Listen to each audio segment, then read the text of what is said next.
Assalamualaikum warahmatullahi wabarakatuh. Perkenalkan, nama saya Dimas Adi Pradana, NIM 2320196 dari Institut Asia Malang.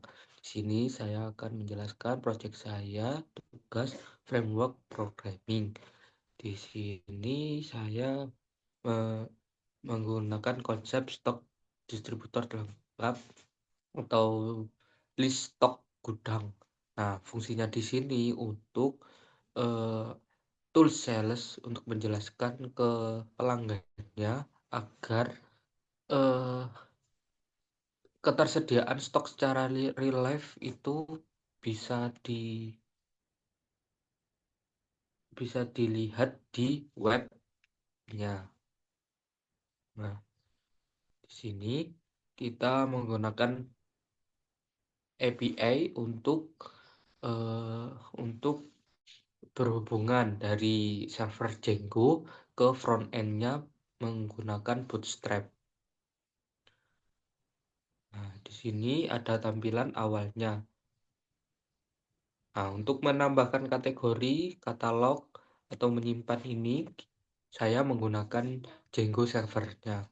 Nah, di sini saya ada misal kosmetik, akan menambah kosmetik, minuman akan menambah minuman, dan lain sebagainya. Nah, di atas ini ada mode. Mode ini mode malam atau terang. Di ini login, ada login di sini, login. Nah, saya membuat dua user, yaitu user admin dan user staff biasa. Kalau user staff, ini klien masuk. Nah, di user staff dia tidak bisa dia tidak bisa menghapus data, hanya bisa mengedit. Nah, supplier stock. Nah, namun di bagian keluar dia bisa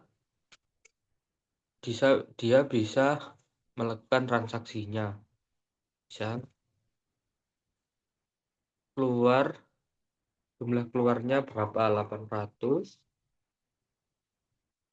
Terus alasan keperluannya supplier, misal retur barang rusak ke supplier, konfirmasi.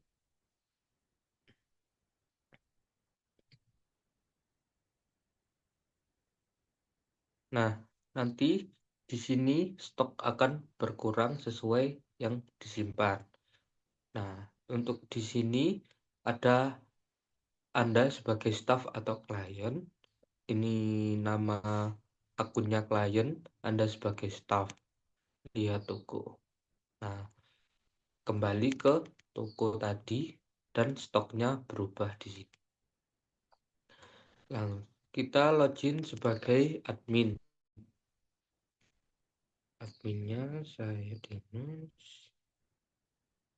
Masuk. Nah, kalau di bagian admin, dia dikasih akses untuk menghapus semua. Hapus stok keluar masuk dia juga bisa. Misal saya sekarang kita mulai demokan cara penggunaannya. Misal kita hapus dulu, bisa edit atau kita hapus dulu. Oke. Nah, maka di sini kosmetiknya juga kehapus. Kita login lagi di Mas. Kita nambah kategori dulu. Untuk kategori misal kosmetik, keterangan kosmetik kecantikan, misal simpan. Maka dia ada masuk kosmetik kecantikan, nama kategori, deskripsinya dibuat padanya hari ini tanggal 25. Terus kita tambahkan barang untuk kosmetiknya, misal kodenya QWERTY. Nah, ini nanti bisa diinputkan barcode barangnya. Nama barang, bedak, bedak, bedak, tabur, bagus. Misal. Deskripsi, bedak ini bagus. Kategori. Nah, di kategori ini dia masuk mana? Kosmetik, minuman, atau snack. Misal kosmetik, tadi yang kita buat kategorinya muncul di sini. Untuk supplier, supplier bisa diinputkan di sini nanti saya demokan. Misal Gloria Origita, Peace, terus URL gambarnya kita ambil dari sini kanan, copy image address, simpan. Nah, maka data berbagus ada di paling atas. Lalu misal suppliernya beda, bisa ditambah PT apa Pak Budi, misal PT GOC 1, nama Pak Imam, misal telepon email supplier GOC, misal alamat lengkap Bogor.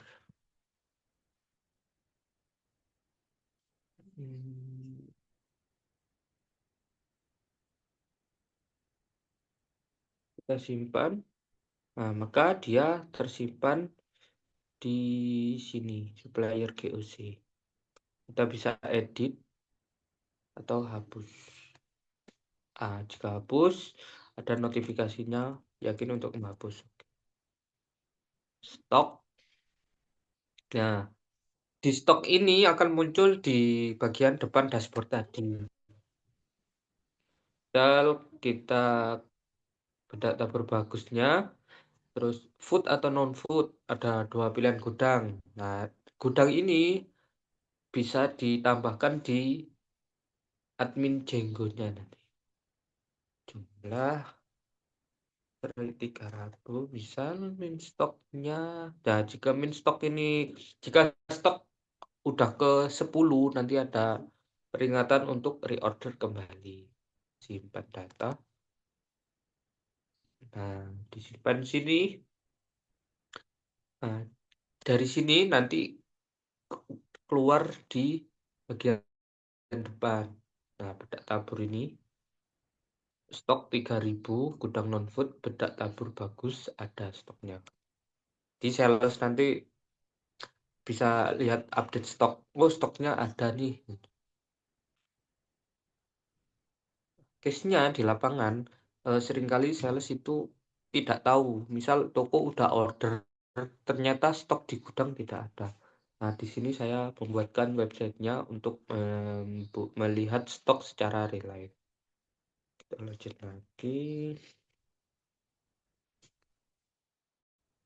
Nah, di bagian stok sini,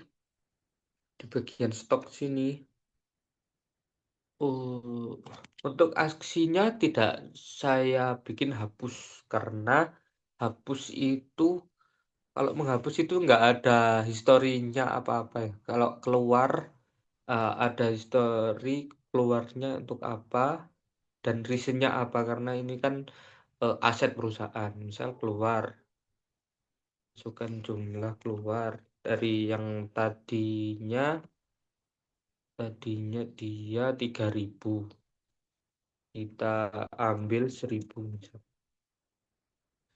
Terus reasonnya apa, misal transfer antar gudang ke gudang B, misal.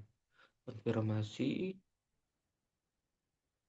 Di sini akan berkurang dari tadi 30.000, sekarang ada di 29.000.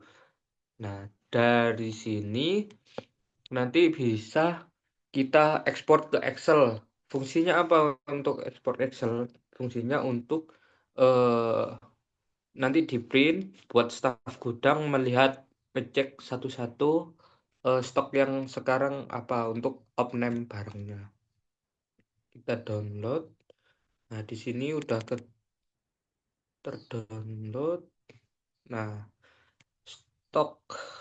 Nah, stoknya misal SKU ini, terus gudangnya apa, nanti keluar jumlahnya berapa, terus satuannya apa, keluar semua di sini. Terus stok keluar. Nah, di sini ada reasonnya juga untuk keluar. Eh, Nah, di sini transfer antar gudang. Nah, dibuat oleh siapa? Oleh klien atau oleh admin keluarnya nanti. Ada juga tanggalnya, tanggal tanggal pengeluaran. Nah, di sini lengkap. Nanti misal ada audit, dia bisa eh, mengecek siapa nih yang membuat proses keluar barang atau masuk barangnya. Lalu di di bagian front end sudah, sekarang di bagian codingnya. Untuk coding saya menggunakan untuk back end-nya menggunakan Django dan front end-nya menggunakan Bootstrap. Untuk Django-nya ada gudang proyek dan inventaris. Untuk settingnya saya menggunakan third party library-nya REST Framework Auth Token untuk mengambil tokennya. Ini tender client. Nah, ini saya ambil tokennya di sini. Nah, ini untuk username-nya. Nanti kita bisa mendapatkan token dari sini. API. Kita akses API docs. Nanti akan mendapatkan tokennya untuk salin berhubungan antara backend Django dan front-end Bootstrap-nya. Lalu temani bagian setting middleware-nya, middleware cost middleware, security middleware, menurut gudang terus backend template Django template BSGI BSDIR. Nah, di sini time zone-nya saya pilih Asia Jakarta untuk menampilkan waktu tadi. Untuk REST framework page size defaultnya saya kasih 10. Terus cross allow all originnya saya kasih true, kredensial kasih true. Spektakular setting serve include-nya scam false. Terus WRS-nya di sini. Nah, WRS ada admin untuk akses admin di bagian ini. Nah, di bagian sini saya bisa menambahkan adminnya. Misal pengguna tambah pengguna, sandi, terus konfirmasi simpan. Barangnya di sini tadi supplier, untuk tokennya otomatis di sini. Token Dimas saya berikan ini untuk klien ini. Include auto token scam docs reader. Terus di bagian inventaris ini admin. Nah, kelas stock adminnya list display-nya saya ambil barang, gudang, jumlah, level order diberi pada kategori supplier Django counter admin. admin site, terus API URLs. Nah, saya import REST framework, routers, import default router, reward stock, base name reward stock. Untuk apps, config ada serializers. Untuk serializers, classmate kategorinya ID, nama, deskripsi dibuat pada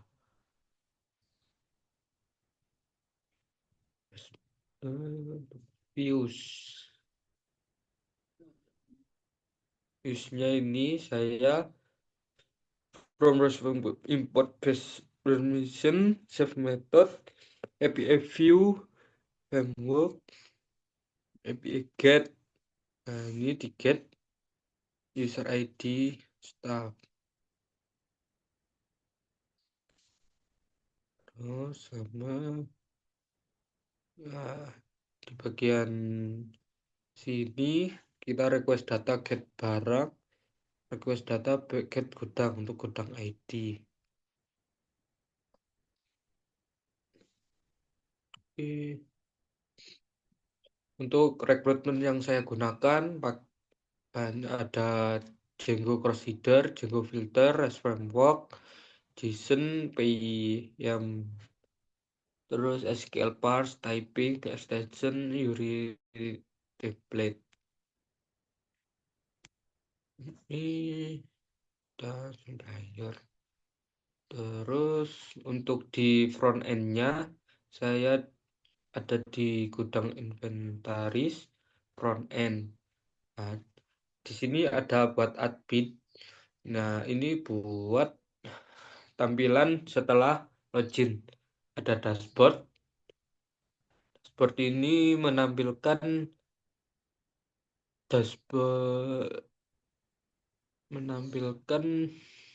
kategori.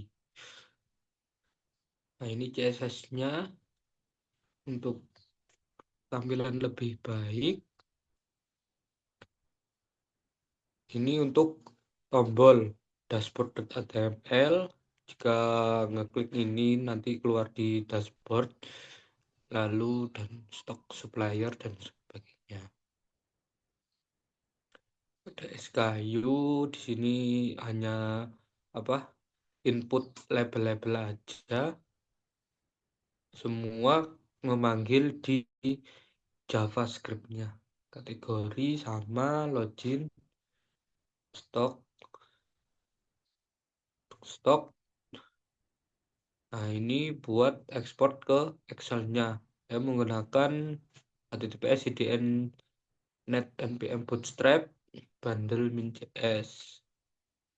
Supplier seperti biasa. Terus indeks. Ini tampilan depan indeksnya.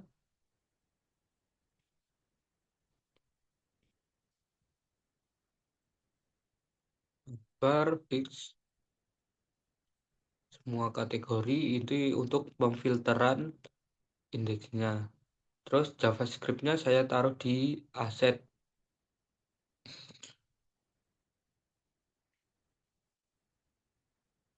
ID ini untuk ambil API stock sama semua. Barang ini untuk ambil API barang.